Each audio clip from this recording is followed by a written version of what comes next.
what I learned in my school was water is a colorless and odorless liquid, but today here there is grey water and black water, and I'm sure after Holi we'll have red water and yellow water and blue water, you name it, all kind of colors will be there in water. So sustainability is important for human race to survive, that goes without saying, and for this to happen you need what is called physical or material sustainability, and second is mental sustainability. I will not be covering this in this talk. So physical sustainability means something becomes physically sustainable when the matter being used does not get exhausted and it lasts forever. Ever here means as long as far as you can see. So what is this physical material sustainability cycle? I like to put up this particular picture because this shows how small we are in the world. This is an area covered by a pinhead taken by the Hubble telescope. You can see anywhere between 5 to 10,000 galaxies, each of these galaxies having anywhere between 100 to 500 billion stars. Our Milky Way is one, our star is one, and around the star we have this wonderful Earth. And from this Earth we are 7 billion people, and we are, one of us is you yourself, the individual. So in the universe scale we are very, very small. So any of you in this room believe that without me nothing will move forward is mistaken. Don't worry, the world will go on. Okay, from this world we extract,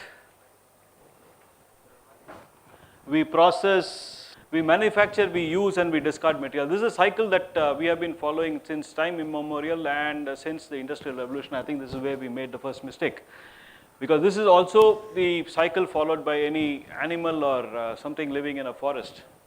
It just and when it dies, it just leaves no trace on this earth. Unfortunately, human race is not in this thing. Next, please. So this is what is called an open cycle. So we need to ask simple and critical questions on what is the kind of extract we have and what is the kind of discard we have. So if you talk about the extract, there are two kinds of extract. One is what is called a replenishable extract, and when we talk of this replenishable extract, then we need to ask about the extraction and replenishment rate. And when we talk of this, if the extraction rate is greater than replenishment rate, then your cycle is going to become unsustainable. Now we have the other, if you want to make this sustainable, then next slide please, next click. So this thing will just die down, and then you are, okay, it's working now. Extraction is less than replenishment, then you have what is called a sustainable cycle. So if the extract is replenishable, your extraction has to be less than replenishment, it has to be sustainable. So it's non-replenishable, then it becomes an unsustainable cycle naturally. You can't have something that is non-replenishable and you discard it where you want. So if this, of course, this non-replenishable thing can be made sustainable if you completely do this recycling business. And this is well known, this is what is, it has to be done 100%, and this is what is called a closed cycle. Now the next question we need to ask is about the discard.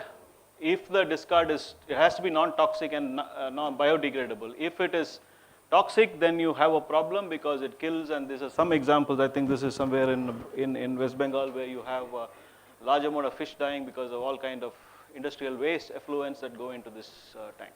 And if it is non-biodegradable, it is a total disaster. To show you the scale of the disaster, I would take you to the middle of Pacific in an island called Tuvalu, which is paradise. But if you look at the beaches, this is what the beach is, simply because the world has completely discarded these plastic waste into this thing. So if you had used this criteria of not discarding anything that is non-biodegradable into the world right at the beginning of the use, I think we wouldn't have reached the stage of disaster. I don't know, God knows how human race is going to handle this, including innocent birds in uninhabited islands which die because they ingest these kind of things. And of course, every day you read about plastics and the problems it is creating. So this has to stop, it has to completely stop, and completely calls for a change in lifestyle, inevitable. If we don't, nature will make us do it. And a complete change in the way we live and process of design and development, and this is a big challenge. I would say this is the second biggest challenge we have in front of us. And the message here from my talk is that science without sustainability and sustainability without science are both meaningless. Close the cycle, and these should be cornerstones of development, and efficiency, power are secondary. Sustainability is binary, either it is sustainable or it is unsustainable. There is no point in saying that my cycle is more sustainable, something is less sustainable. If it is unsustainable, it is unsustainable, period.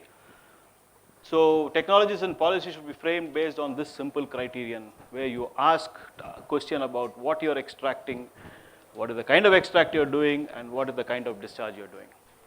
If any technology doesn't meet this yes, no criteria, this should not be a technology introduced into the market. So I'll just give you a small example of opening a loop. I have 3.5 minutes. It is water usage in agriculture. I am from an agricultural family, but never dabbled in agriculture ever. The old cycle which was there was the rainwater and all these things. You had a wonderful closed loop which is shown in this block diagram, where well water was anywhere between 3 and 10 meters in depth, because you used to do one activity in a village every year, which is to desilt the lakes, and that was to be used as a part for the biofertilizer making. And I also learned swimming in one of these wells, 3 to 10 meters deep, 40 feet wide. You just jump into it and learn swimming. Now, then came what is called the Green Revolution. Green Revolution, one of the things that was introduced during Green Revolution was chemical fertilizers. And what I say here is, when you started using chemical fertilizers, you open the loop. And man is generally what you call lazy. So if there's anything that has to do with less human effort, they would love to do it. And so when this thing came, one of the activities that stopped was desilting of the lakes. And when the desilting stopped, your recharge reduced drastically. And that has led to this disaster where today, in around Bangalore at least, you have well water which is 1,000 to 500 meters deep. You don't get anything much over there.